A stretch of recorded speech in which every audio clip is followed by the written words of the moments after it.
নমস্কার সবাইকে নতুন একটা ব্লগে। একটা সুন্দর দিনে একটা সুন্দর পরিবেশে আমরা যাচ্ছি। রাস্তাটাও বেশ সুন্দর, দুপাশে সুন্দর দাগ টানা, ব্যাস মাঝে মাঝে সবুজের খেলা। আর একটা জায়গায় এসে উপস্থিত হলাম, জায়গাটা দুপাশে একদম জল, আর মাঝখান দিয়ে রাস্তাটা চলে গিয়েছে। রাস্তার পাশে সবুজ সবুজ একটু একটু ঘাস, মাঝে মাঝে ছোট ছোট এক একটা ঘর করা আছে যেগুলো দিয়ে জায়গাটাকে পাহারা দেওয়া হয়। আর একটু সামনে গিয়ে দেখলাম এটা একটা গ্রামের মধ্যে, মানে গ্রামের মাঝখানে এটা, অর্থাৎ দুপাশে বাড়িও মাঝে মাঝে দেখা যাচ্ছে।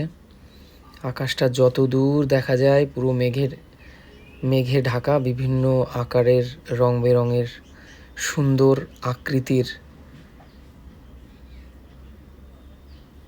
আকৃতির মতো হয়ে ভেসে বেড়াচ্ছে। সামনে দিয়ে কয়েকজন মানুষ বেরিয়ে গেল, আবার একটু ডান দিকে ঘুরতেই সেই জল, মানে একদম জল ছাড়া আর কিছুই নেই। একটু রাস্তা খারাপ ছিল, কিন্তু তারপরে দূরের থেকে একটু রোদ আবার উঠলো, মানে মেঘের আড়ালে কখনো সূর্য ডুবে যাচ্ছে আবার উঠছে। হঠাৎ আমার ছেলে গাড়ির থেকে নেমে গেল, মানে পরিবেশটার লোভ ও আর সামলাতে পারলো না।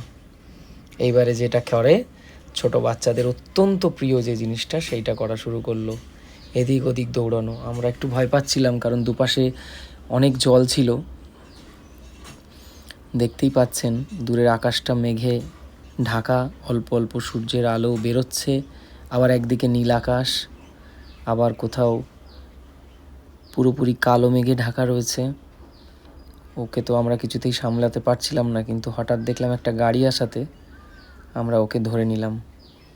ওর মা ওকে খুব বকছিল, আর ও বারবার বলছিল, বাবা মা বকছে মা বকছে। তো যাই হোক, ওকে কিছুতেই ধরে রাখা যাচ্ছিল না। আর এরকম পরিবেশে এসে কোনো বাচ্চাও, দেখতে পাচ্ছেন ওই যে লোকটা আসছে না, একদম রাস্তাটা ঠিক ওইভাবে চলে গিয়েছে গ্রামের দিকে। দেখুন গ্রামের মানুষগুলো যে সাইকেল চালিয়ে আসছে। আমি আবার একটু ওকে ধরে নিলাম, জিজ্ঞাসা করলাম যে জায়গাটার নাম কি। উনি বললেন যে আন্দুল পোতা। তো খুব সুন্দর পরিবেশটায় আপনারা যেতে পারেন। পরিবেশটার অত্যন্ত একটা মহিমা রয়েছে, যে কারণেই এর আগেও অনেকে গিয়েছে, বা ওখানে প্রায়ই ছেলেপিলেরা যায় ফটোশ্যুট করতে।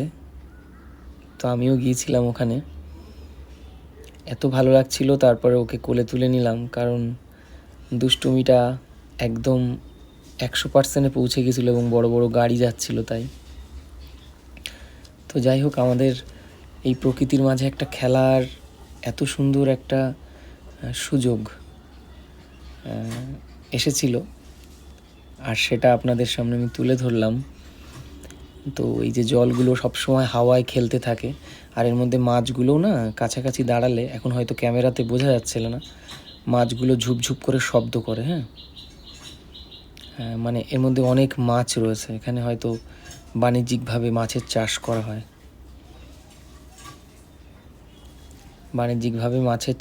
হয়, সেই কারণে। তারপরে আমি আস্তে আস্তে এবারে আরেকটা জায়গায় আমরা দাঁড়ালাম। সেখানে দেখুন এই যে গাছের ছোট ছোট যে ফুলগুলো, কলকে আকৃতির ফুল, এগুলো অ্যাকচুয়ালি ছোটোবেলায় আমি দেখেছি এগুলো ঢোলকুমড়ি বলা হয়। হ্যাঁ, এই ফুলগুলো দেখতে বেশ লাগছিল, মানে পাইপের মতো ফাঁপা কাণ্ড বিশেষে এগুলো হয়ে থাকে। আর এই যে দূরে ওই যে দেখুন, ওই যে মহিলা ছাগল চড়াচ্ছে, মানে এখানে গ্রামের মধ্যে ওই বাড়িগুলোতে যা ছাগল থাকে, ওরা ওই পাড়ের যে ঘাস টুকটাক সেগুলো চড়াতে থাকে। আবার দেখুন একটু সামনে গিয়ে দেখলাম দূরে, দেখুন ওই যে কতগুলো গরু কিন্তু দাঁড়িয়ে আছে একদম কালবাটের পাশে।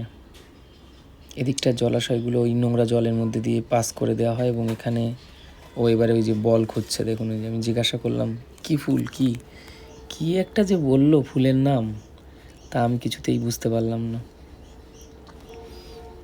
তো আমার গিন্নিতেও সামনের দিকে এগিয়ে চলেছে।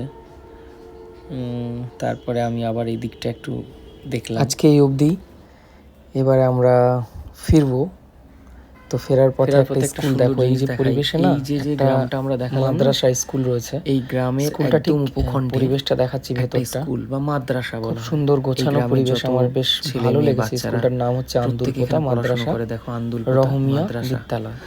তো এই এই যে গ্রামের গ্রাম, ওই সমস্ত যে ছেলে পথটা মেয়ে থেকে বাচ্চারা এখানে স্কুলটা পড়তে শুরু, আসে। তারপরে এই দেখো রাস্তা এই দিয়ে পরিবেশের একদম মধ্যে গ্রামটার ভেতরে ওই এখানে দুই একটা পাশে স্কুল, জলাশয় দিয়ে ভাবা যায় না যতগুলো মানে একদম একটা আগে এরকম ভিডিওগুলো পরিবেশ, দেখালাম সেই ওইগুলো গ্রামে হচ্ছে যতগুলো বাড়ি আছে তার রাস্তার বাচ্চারা দুই এখানে পাশে পড়তে আসে। জলকর আর মাঝে মাঝে গ্রাম। এটা হচ্ছে স্কুলটার ঠিক পিছন সাইডটা। ওই দেখুন, ওই স্কুলের মাসি স্কুল হচ্ছে বলে ওখান থেকে চা নিয়ে যাচ্ছিলেন টিচারদের জন্য। আর তার ঠিক পিছনটাও দেখুন একটা জলাশয়, আর ঠিক পাশের একটা ছোট্ট রাস্তায় আমরা দাঁড়িয়ে রয়েছি। রাস্তাটা অত্যন্ত অত্যন্ত সংকীর্ণ ছিল, হ্যাঁ, খুব ছোট একটা ঘরের পাশ দিয়ে, ওই যে দেখুন মহিলারা ওইখান দিয়ে এসে ওই স্কুলে বাচ্চাদের দিয়ে আসা হয়, ওরা পড়ে। আজকে এটুকুই।